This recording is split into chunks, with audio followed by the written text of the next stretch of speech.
ঠিক ৩১ বছর আগে রাজীব গান্ধীকে মানববোমায় হত্যা করা হয়েছিল। এর মধ্যে দুজন নারী ছিলেন প্রধান।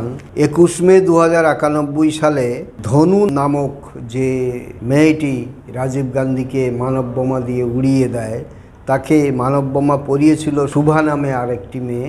এবং ৩১ বছর পার হয়ে গেছে, এখন সুপ্রিম কোর্টের রায়ে তাদের হত্যার নির্দেশ দেওয়া হয়েছিল।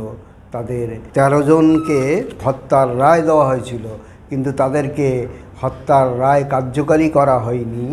অথচ এর মধ্যে ইয়াকুব মেনন এবং আজমল কাসব, আফজল গুরুকে ফাঁসি দিয়ে হত্যা করা হয়েছে, কিন্তু অন্যদের, রাজীব গান্ধীর হত্যাকারী কিংবা বিয়ন সিংয়ের হত্যাকারীদের হত্যা করা হয়নি। তো যখন আফজল গুরুর হত্যা করা হয়, তখন আমি এই যে সাম্প্রদায়িকতা, যে সুপ্রিম কোর্টের রায়ের পরেও যে সাম্প্রদায়িকতা কার্যকারী করার, ফাঁসি কার্যকারী করার, একটা প্রধানমন্ত্রীকে হত্যা করা হচ্ছে, তার ফাঁসি কার্যকারী হচ্ছে না, হচ্ছে তার থেকে লঘুতর অপরাধে হত্যা করা হচ্ছে আফজল গুরুকে, ইয়াকুব মেননকে। তো এটা মুসলিম হওয়ার অপরাধে। কিন্তু আফজল গুরুকে হত্যা করার পরে আমি যে তালিমের একটা বিশেষ সংখ্যা বার করেছিলাম, ফাঁসির ধর্ম ও রাজনীতি, কারণ ধর্ম এবং রাজনীতি দিয়েই ফাঁসি হয়, ফাঁসির রায় কার্যকারী করা হয়। তো সেখানে আমি বিশ্ববিখ্যাত লেখিকা এবং সমাজসেবিকা এবং মানবাধিকার কর্মী অরুন্ধতী রায়ের একটা লেখা ছেপেছিলাম এবং তার নির্বাচিত অংশ আমি ভূমিকায় দিয়েছিলাম। সেটা হলো সম্মিলিত বুদ্ধিবৃত্তির অশুভ আতাত। এরা আতাত করেছিল সবাই। যখন আফজল গুরুর ফাঁসি হলো, তখন আমরা যারা তথাকথিত কংগ্রেস, সিপিএম তাদেরকে সেকুলার বলি, তারা কিন্তু সেইটার ওপরই এই একসঙ্গে বিজেপি, এই কংগ্রেস, সিপিএম এবং অন্যান্য সেকুলার দল নিজেদের মধ্যে মিষ্টি বিতরণ করেছিল। তাই সেই নোংরামি দেখে অরুন্ধতী রায় মন্তব্য করেছিলেন তার লেখায়। আমি এখানে কোট করছি অরুন্ধতীর সেই লেখা, যেটা আমার তালিমের সংখ্যায় ছাপা হয়েছিল, তালিমের ৪০ নম্বর সংখ্যা, ফাঁসির ধর্ম ও রাজনীতি। সেখানে অরুন্ধতী রায় মন্তব্য করেছিলেন, আফজলের ফাঁসির খবর চাউর হওয়া মাত্র এদেশে এক অভূতপূর্ব ঐক্য দেখা গেল। আইনের শাসনের বিজয়োৎসব পালনের জন্য কংগ্রেস, বিজেপি এবং সিপিএমের মতো বৃহৎ রাজনৈতিক দলগুলো এক লহমায়, এক ছাতা তলায় ঐক্যবদ্ধ হয়ে গেল। এদেশের বিবেক, যা আজকাল টিভি চ্যানেলগুলোর স্টুডিওগুলো থেকে সরাসরি সম্প্রচারিত হয়ে থাকে, তার সম্মিলিত বুদ্ধিবৃত্তি আমাদের উপর ছুড়ে দিল, যার মধ্যে মেশানো ছিল দুঃখ, করুণ রসের আবেগ এবং ঘটনাবলীর সূক্ষ্ম মোচড়। মানুষটা এখন মৃত এবং দুনিয়া ছেড়ে চলে যাওয়া সত্ত্বেও কাপুরুষরা যেভাবে দল বেঁধে শিকার অভিযানে যায়, তেমনি এরাও যেন এখন পরস্পরকে কাছে থাকতে চাইছে। আসলে এরা হয়তো মনে মনে জানে খুব খারাপ একটা কাজ করার জন্য তারা কিভাবে গোপনে এক অশুভ আতাত গড়ে তুলেছিল। প্রশ্ন হলো, সংসদ আক্রমণের ঘটনায় আমাদের সম্মিলিত বিবেককে কে ঘুম থেকে জাগিয়ে তুলল? তা কি খবরের কাগজে খুঁটে খুঁটে জেগে উঠেছিল নাকি তা জেগেছিল টিভিতে ছবি দেখে?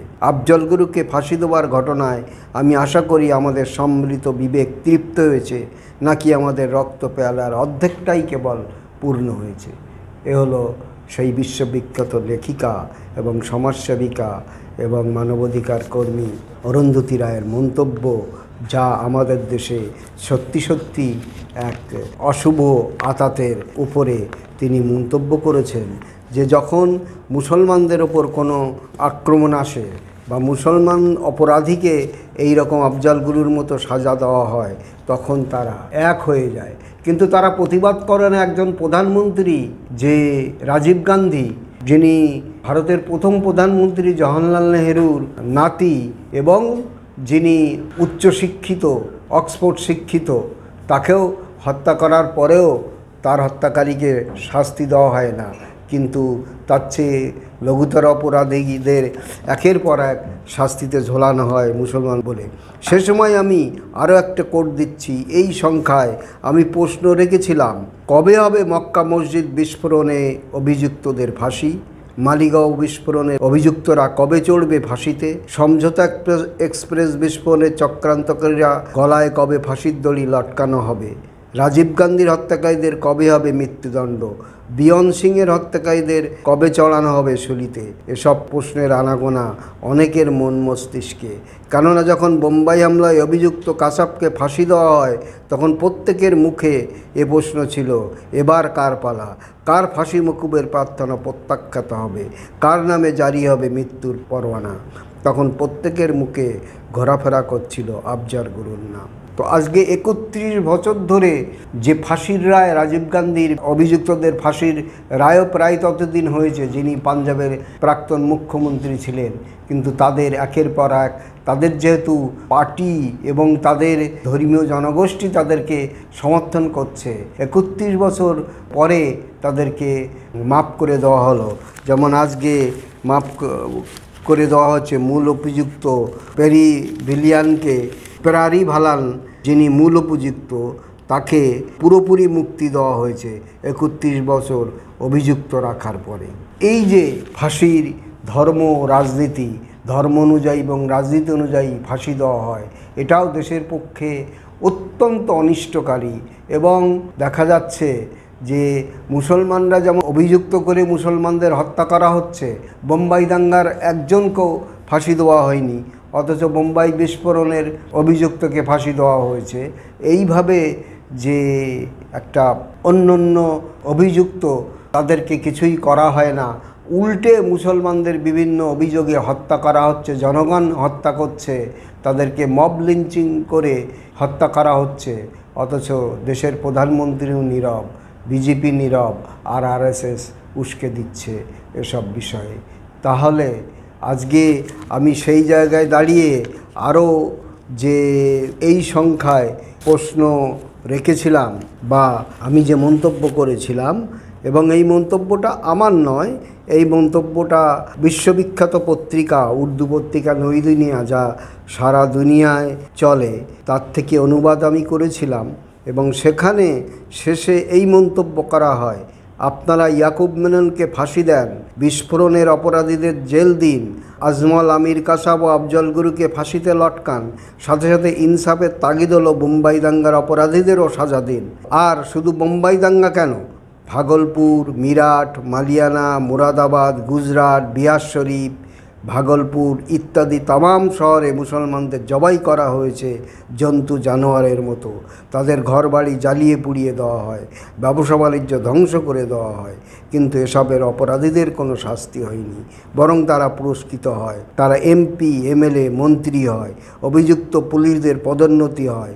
আফজল, ইয়াকুব ফাঁসির যোগ্য, তারা মুসলমান বলে, আর দাঙ্গার অপরাধীরা পুরস্কারের যোগ্য, তারা মুসলমান নয় বলে, বরং মুসলমানদের হত্যাকারী হওয়ার কারণে। তো এই রকম পুরস্কৃত করতে দেখা গেছে যে মুসলমানদের বিরুদ্ধে কোনো রায় দিলে, সুপ্রিম কোর্টে যদি রায় হয়, যেমন রাম মন্দিরের ক্ষেত্রে আমরা দেখেছি প্রধান বিচারপতি রঞ্জন গগৈ রাম মন্দিরের রায় দিলেন বাবরি মসজিদের জায়গায়, তখন তো সাথে সাথে তিনি অবসর নিলেন এবং অবসরপ্রাপ্ত সেই রঞ্জন গগৈকে পুরস্কৃত করা হলো কীভাবে? সংসদের এমপি করে। তো এইভাবে দেখা যাচ্ছে যে অমুসলিম অপরাধী হলে সে মাপ পেয়ে যাবে, সে পুরস্কৃত হবে, আর মুসলিম হলে সে সাথে সাথে সাজা পাবে। এই যে বিভাজনের রাজনীতি, এই যে ঘৃণার রাজনীতি, আর কত ঘৃণার কথা বলা হবে। ঘৃণা করতে করতে একদিন এই দেশটা হয়তো সারকার হয়ে যাবে।